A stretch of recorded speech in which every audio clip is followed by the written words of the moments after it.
came here because I wanted to talk to Kate. I would like to know more about her life. Last time when we were here in the boat, I really liked the story behind the wooden wall that is here in the boat.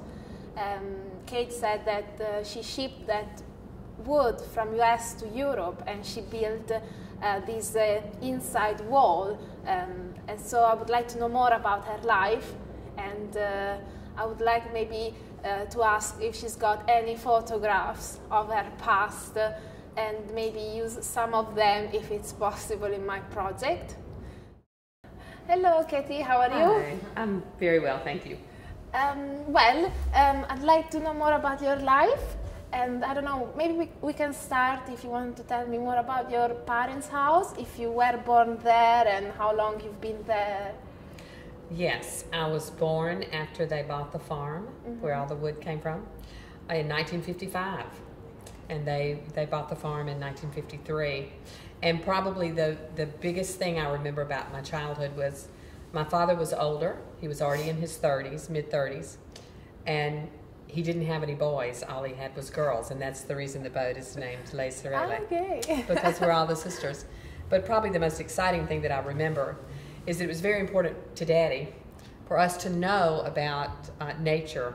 And he loved trees. Okay. So my earliest memories were him teaching us the names of all the trees on the farm. And we would have the leaves, and he wanted us to draw the shape.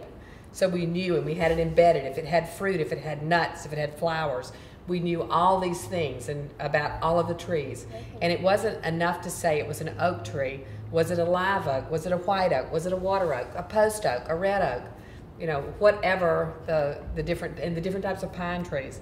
So the boat has really special meaning to me because these are all of Daddy's trees. Right. Now, do you have any particular places of your parents' house where you liked more to stay? Like, I don't know, your bedroom, kitchen, or I don't know. Probably Daddy's library.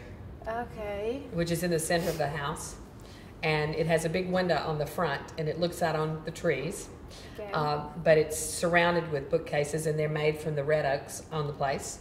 And he has volumes from the 16, 17, 1800s. He's always loved books, and he owned thousands of books.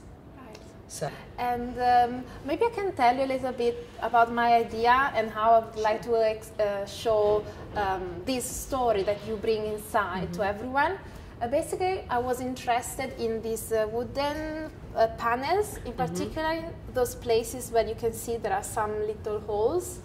And so I would like to add the photocopy of one of your pictures, or more than one, and add that picture from behind, and maybe adding some light so behind the wall, creating this sort of life and light behind the wall. So I'm working more on the board of the in and out project that we are working on.